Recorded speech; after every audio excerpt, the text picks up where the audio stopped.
Hello, everyone, and welcome to Screen Addiction, the impact of technology on school and work.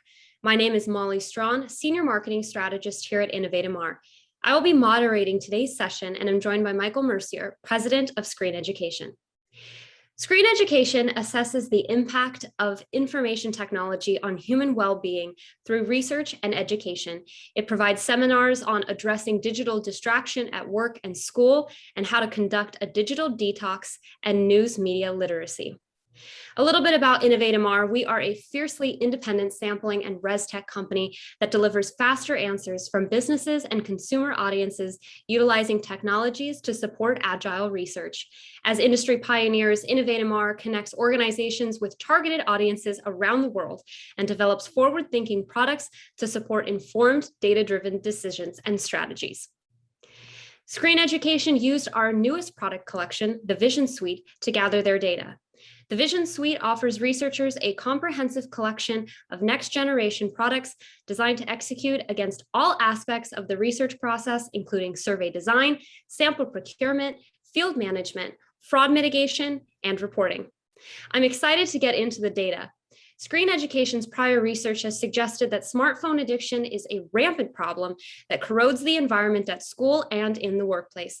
People are frustrated by this, and yet little has been done to address the issue. Their team wanted to see if people felt that it was finally time for a broad, bold solution, so we surveyed high school students, high school teachers, and workplace managers to find out. Issues examined that we'll explore today include how widespread smartphone addiction is, the consequences of smartphone addiction, people's level of frustration with their own smartphone addiction, and reactions to a variety of solutions, including school-driven, app-based, AI, regulatory, and cultural. Screen Education was assisted in their research endeavors by Glenn Stark, a statistician who provides statistical support for researchers, innovators, and entrepreneurs. He has been involved with healthcare research since 1998.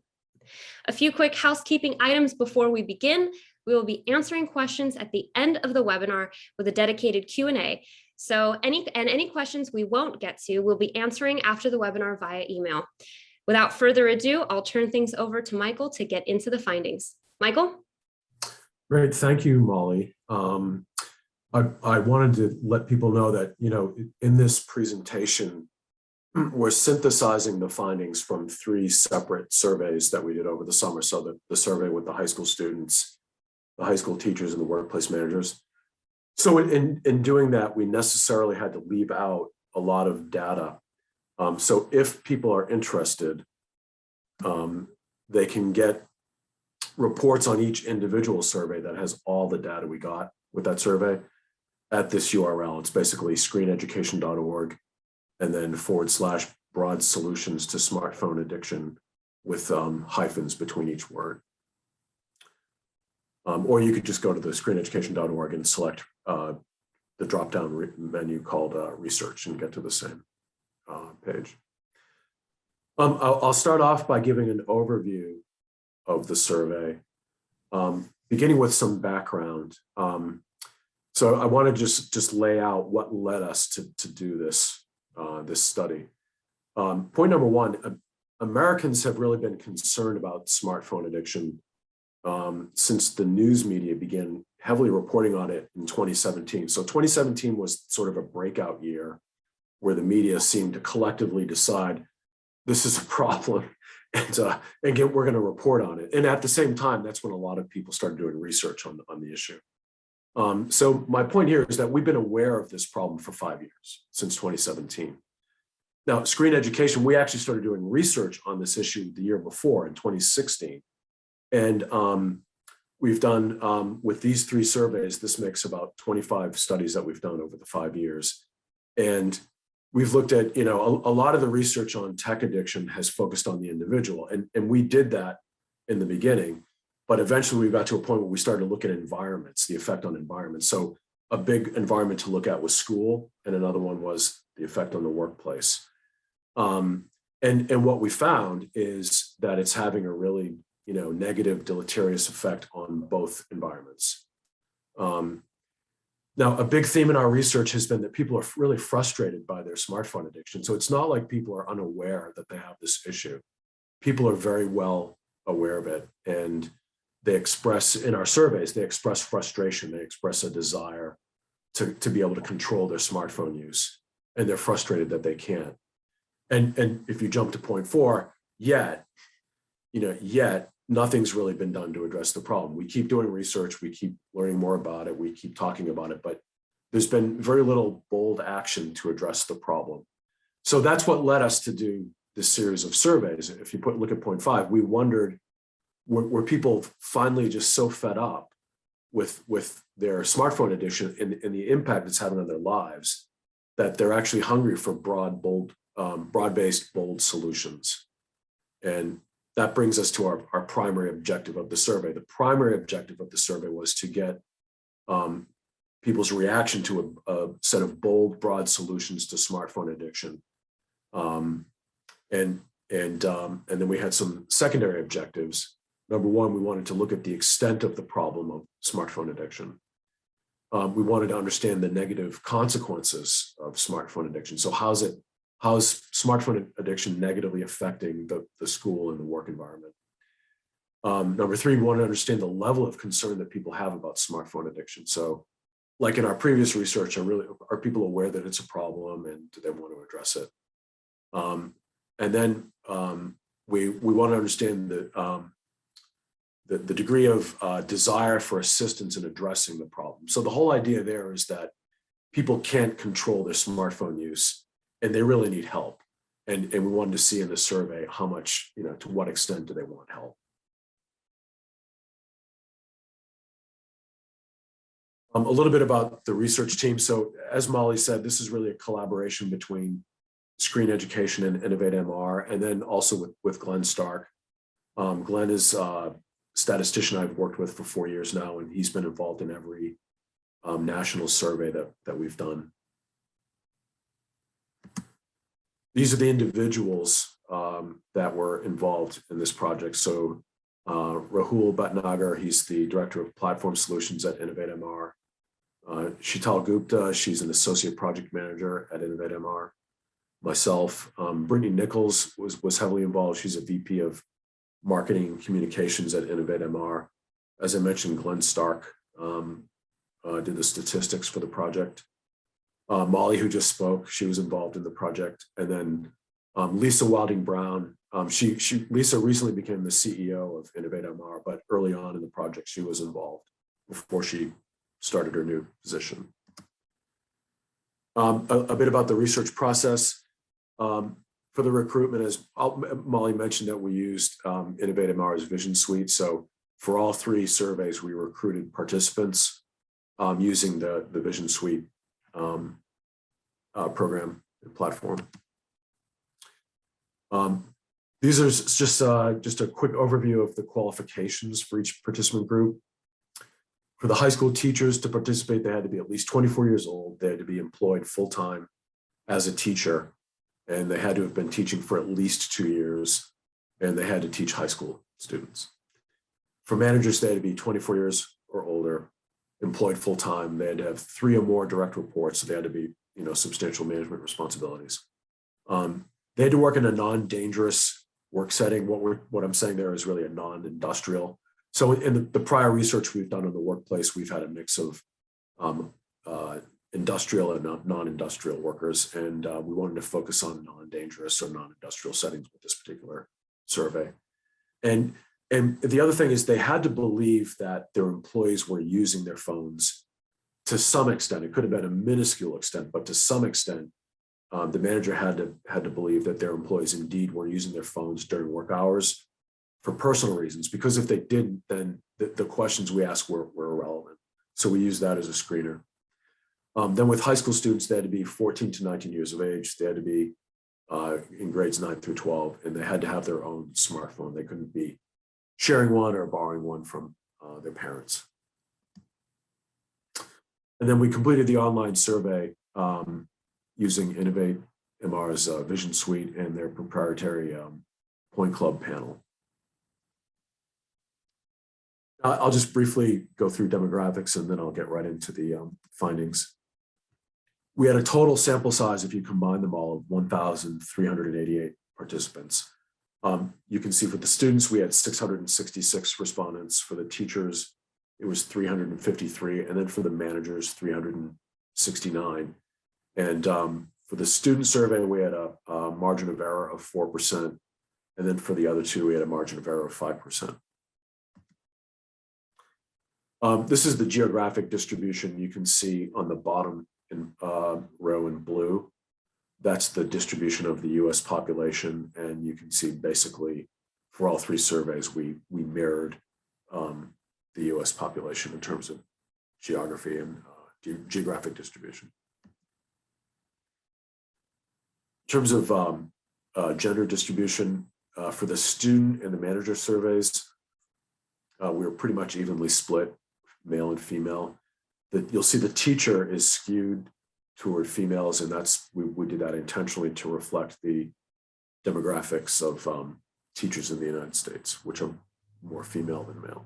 In terms of age, again, for students, it was 14 to 19 with a median of 16. With teachers, it was 24 to 72 with a median of 39. And then for managers, it was 24 to 64 with a median of 40. And this was the distribution of race and ethnicity we had for each of the surveys.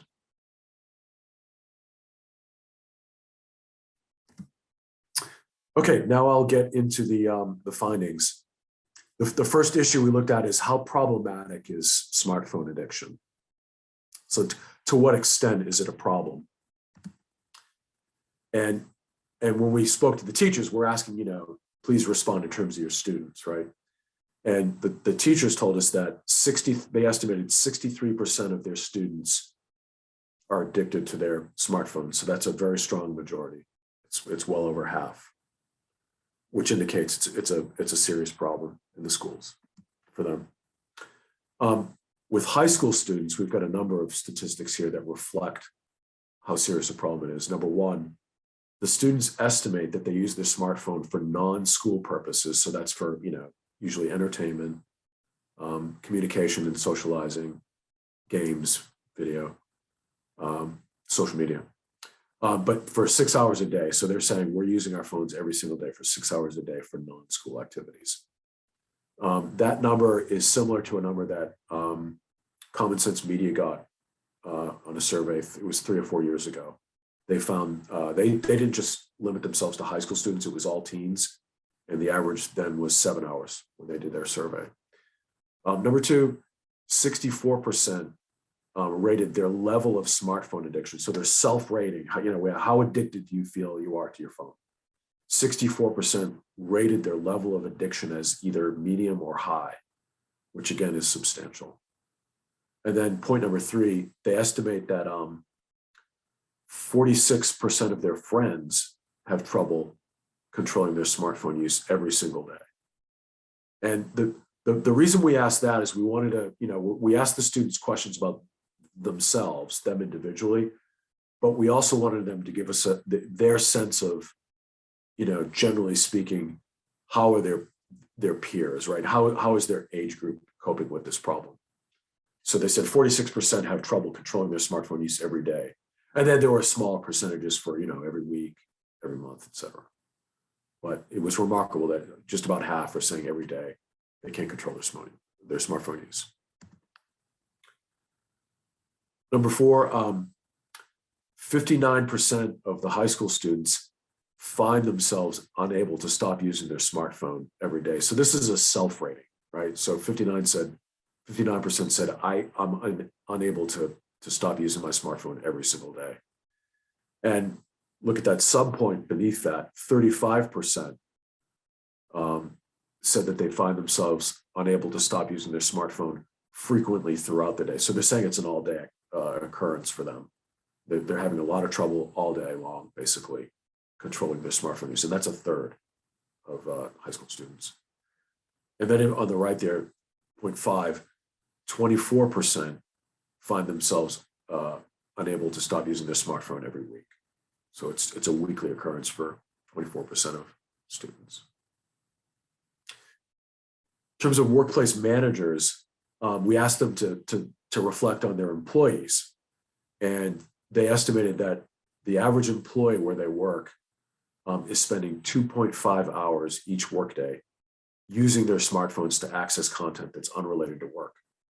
And it's kind of remarkable that that number that's the exact same amount of time employees estimate the average person at their workplace spends. So here we're querying managers, and in the past we've surveyed employees, and both are coming up with the exact same estimate in terms of how much time people where they work spend using their phone to get content that has nothing to do with work. So this seems like it's a pretty accurate number. Number two, they estimate that 26% of employees have trouble controlling their smartphone use at work.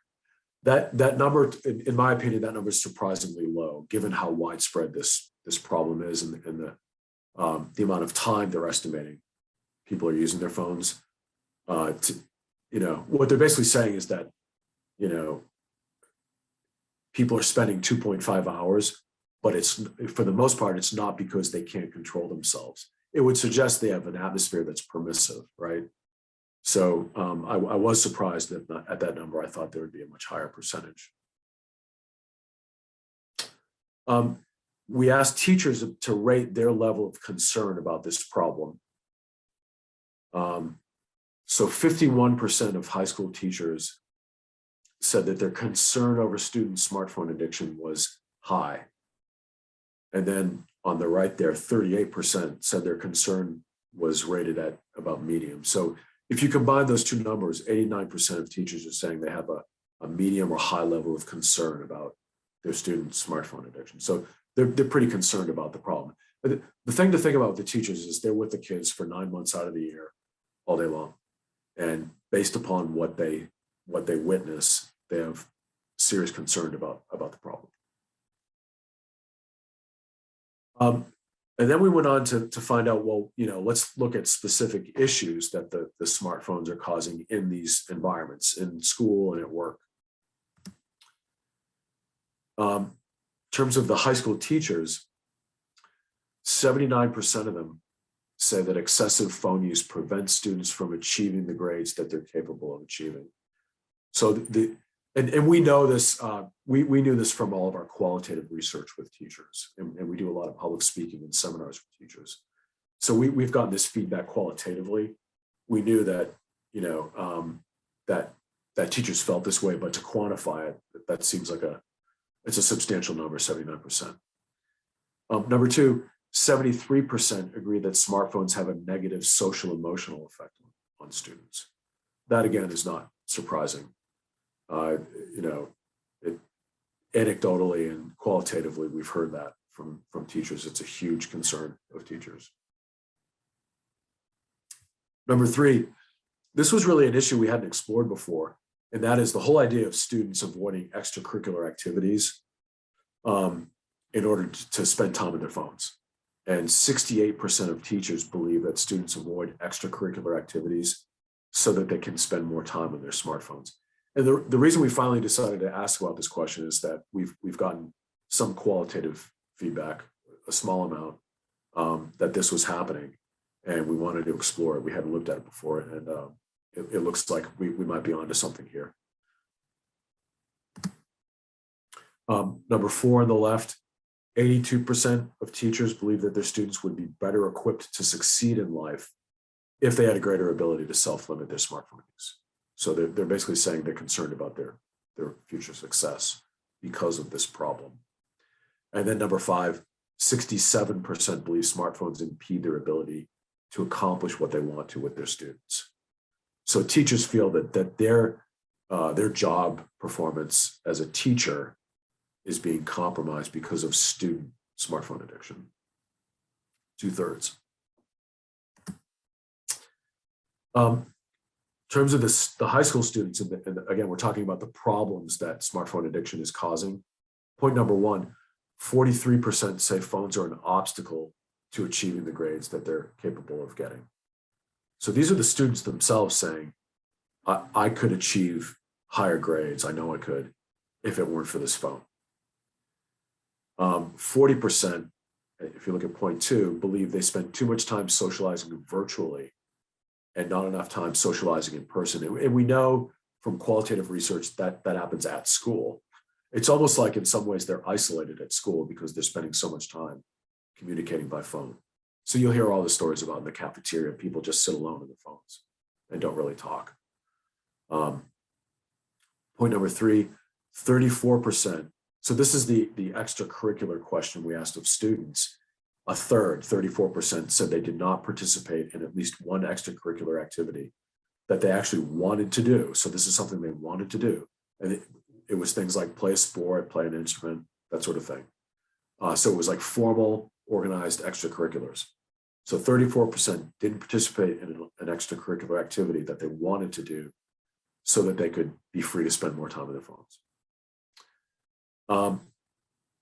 And 28% said that their smartphones are an obstacle to accomplishing all they wish to accomplish. 2 more points with the high school students. Number 5, 60% actually said life would be more joyful if they could spend less time on their smartphone. So they're saying they're not as happy as they could be as a direct result of their excessive smartphone use. And then number 6, they estimate that 45% of their friends would say life would be more joyful if they could spend less time on their phone. So they're basically saying about half of my friends aren't as happy as they could be because of all the time they're spending on their phones. Now we get to workplace managers. What about the problems in the workplace from smartphone addiction? 72% believe employees' use of smartphones to access content that has nothing to do with work diminishes the productivity of their organization, which is not a surprise because they believe they're spending 2.5 hours a day at work. Right? Number 2, conflict is an issue that we've explored before. 35% say conflict erupts at least once a day at their workplace because an employee is using their phone to get content that has nothing to do with work. So what we basically, the dynamic here is basically someone spending too much time on their phone. Other people have to pick up the slack and they get frustrated by it, and open conflict erupts eventually. Or it could be a manager. We've heard about managers getting mad because people aren't being productive and conflict erupts. And then on the right there, 25% say that conflict erupts at least once a week. So 35% at least once a day, 25% once a week. Number 4, another issue we looked at was accidents. And the idea here is that employees get distracted by their phones and they're more prone to accidents in the workplace. And we found that managers estimate that 2.3 accidents have occurred at their workplace as a result of people being distracted by their smartphones. And number 5, those accidents have resulted in 0.75 injuries on average. And this is a bigger problem in the dangerous industrial settings that I mentioned. But so this would be in, these accidents are occurring in non-industrial, non-dangerous settings. Another issue we looked at was this idea that people have this desire, they're frustrated by their smartphone addiction and they have this desire to control their smartphone use. But in terms of high school teachers, 66% believe students who have trouble controlling their smartphone use wish they could do so, so that they wish they were able to control their smartphone use every day. In terms of high school students, 69% wish they had a greater ability to control their smartphone use. And 47% of that group every day wishes they had a greater ability to self-limit their phone use. So of the 69%, we asked them, how often do you wish you could control your smartphone use? And 47% every day, I have this feeling like I wish I could control it. So we go from this desire to control it to actual attempts to control it. And 39% of teachers said that they know some of their students have actually attempted to reduce their smartphone use on their own initiative. So they've witnessed students trying to do this. And then among the high school students, 59% say that they've attempted to reduce their phone use, and they've done so by setting usage rules or limits for themselves. So again, the point here is that they're so frustrated that they're trying to control it, but they ultimately can't. Another question is, do they wish they could have help, controlling the smartphone use?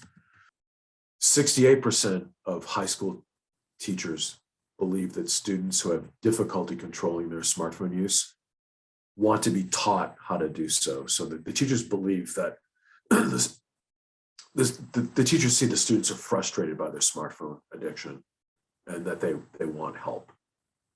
55% of teachers believe that students who have difficulty controlling their smartphone use actually wish someone would come and impose limits on them. So they're saying it's so bad that they believe the students want to be rescued and have someone come in and say, we're going to limit the amount of time you can spend on your phone.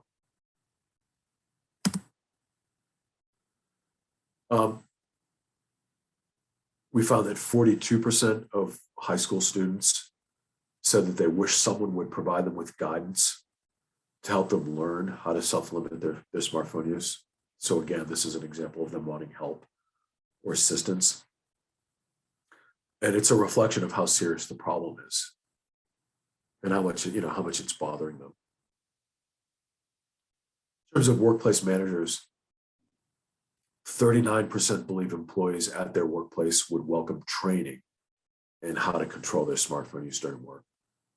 And then number two, 55% of managers say employees at their workplace have asked them for help addressing smartphone addiction.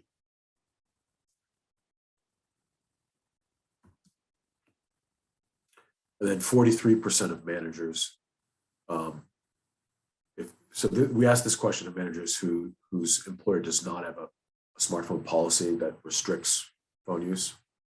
43% of those managers believe that employees would find it helpful if they actually did have a policy restricting personal smartphone use.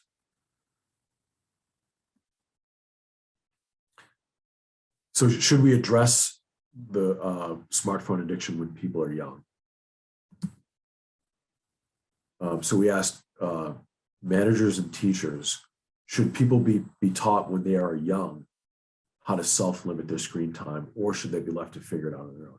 And what's behind this question is the fact that in the past, I've talked to people in education, they say, well, they need to figure it out on their own. We shouldn't, address this problem with kids. They need to figure it out on their own because they'll have to manage themselves when they're at work. But we're finding from the research, they're not managing, adults aren't figuring it out, right? So the question here is, to address the problem, should we go, when people are young and help them establish good habits when they're young? And 81% of workplace managers say we should teach people when they're young how to control their smartphone use.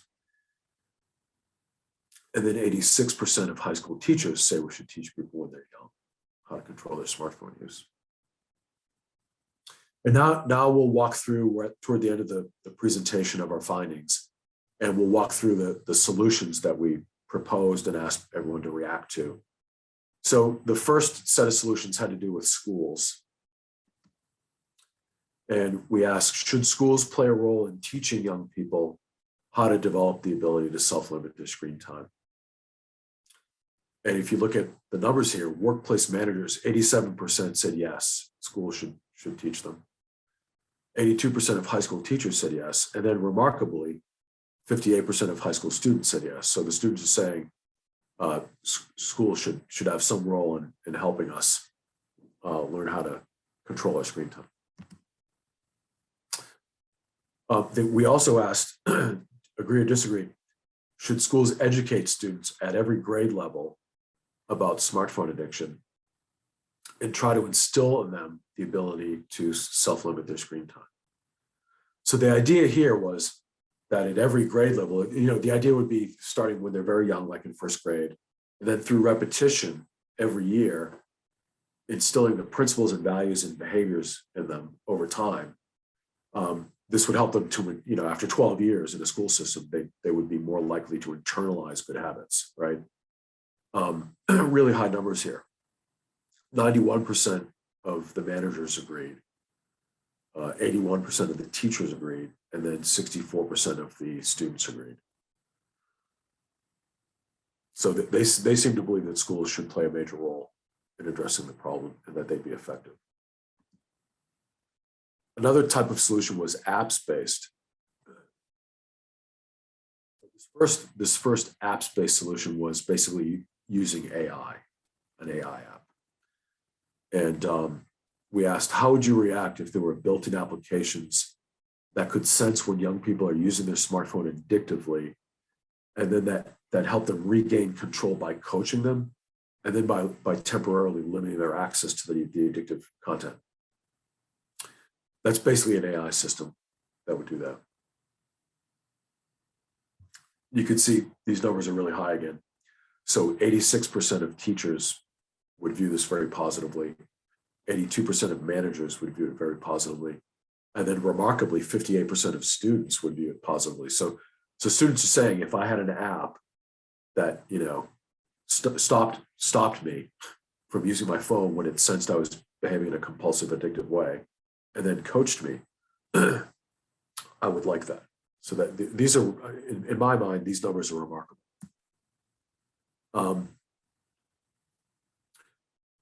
Another solution would be the companies that create the most addictive apps, say games, social media, streaming video. Do you agree or disagree that they should place daily time limits on young people to help them reduce their screen time? 74% of managers agreed, 68% of teachers, and then 48% of students. Again, this is, to have 48% of students say, yes, I think my social media app should limit my time every day. It's remarkable. It tells you how frustrated they are by the problem. Another type of solution we looked at was public policy or regulation. And we basically took that last idea, which was to have daily time limits on the most addictive apps. And we asked, should this be regulated? Should be a law that the apps providers are required to set daily time limits on young people so that they can reduce their screen time. 70% of managers agreed that there should be such regulations, 69% of teachers, and then 46% of students agreed. So again, these numbers seem pretty high. To say that we want laws to address this problem, it reflects a really strong feeling that this is an issue that needs to be addressed, boldly and aggressively. And then the final solution we asked about was a change in cultural values. And the thinking behind this was that we've probably lost touch with some key cultural values. If it's become a norm that people spend, 6 hours a day using their phones, like the kids, the young people, for non-school related purposes, and then adults are using them for, say, 2.5 hours every day at work for personal reasons. So we asked, agree or disagree, would it be good if society began placing greater emphasis on developing within young people personal qualities that would help them control their screen time? And these are qualities like self-control, discipline, sacrifice, and a focus on achievement. And these numbers were astronomical. And this was the most popular solution. So 95% of teachers agreed, 92% of managers agreed, and then shockingly, 79% of students agreed. So it seems like, we might have hit upon something here, that there's a hunger, say, to return to more traditional values and to start to emphasize them again, in part to address this problem, as a solution to this problem of addictive phone use. So that's the data. And just briefly in conclusion, what we found is that smartphone addiction, number one, is it's a widespread problem among both young people and adults. Number two, it has a deleterious effect on two very important realms of our lives, school and work. 3, people are frustrated by their inability to control their smartphone use and about this negative effect it's having on their lives. And then 4, they therefore strongly support organized, broad, bold initiatives that would impose limits on their use of their phones and then at the same time, help them develop the ability to independently self-limit or self-regulate their screen time. And in terms of implications, basically, I think the studies, implies that we should seriously consider the solution. So number one, schools should develop a curriculum to teach students how to self-limit their smartphone use. Number two, that the apps providers should get serious about doing something to help young people by limiting the time they can spend each day using their apps because they know it's hurting them. Number three, our legislature should really consider regulations to address smartphone addiction among youth. I want to interject here that Senator Josh Hawley in July of 2019 introduced a bill called the SMART Act that was going to do this, but it's basically a dead bill. And then number four, we should really consider reviving these traditional values that would sort of reorient our culture around spending less time on smartphones and more time being productive at school and at work. So that's the presentation of the findings, and anyone can feel free to contact me if they have any questions. Thanks so much for taking us through that data, Michael. These findings are so fascinating, and they're vital to evaluating and being proactive about our digital well-being. So thank you so much for taking us through. I've been keeping an eye on the chat here, and we did have some questions that came through during your talk. So I'd like to spend some time answering those. Let's see here. Okay, the first one, this is a good one. So are you aware of any countries, schools, any other locations that are taking these kinds of bold actions to address this problem right now? There are a few, and I haven't heard of any recently, but a couple of years ago, I think it was like 3 years ago, France, actually, the Ministry of Education implemented a law that banned smartphones from schools across the country for kids 15 and under. And I know that that's still in place. And I also know that a couple of the states in Australia have done something similar. So there were 5 states in Australia. It was like the two most populous states have done something similar. And I know there was a province in Canada that had done so. I know that China's done some things too. I think China's been really concerned about gaming. So they've imposed limits on games. I think like kids can't play games after a certain hour, like midnight or something. And then I think they recently came out with time limits on games too.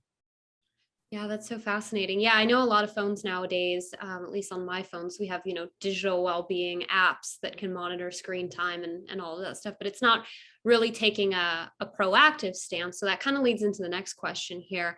Do you really think that an app can be developed that senses when someone is using their phone in an addictive way more than just using it in a healthy way? Is that feasible and how would something like that be implemented?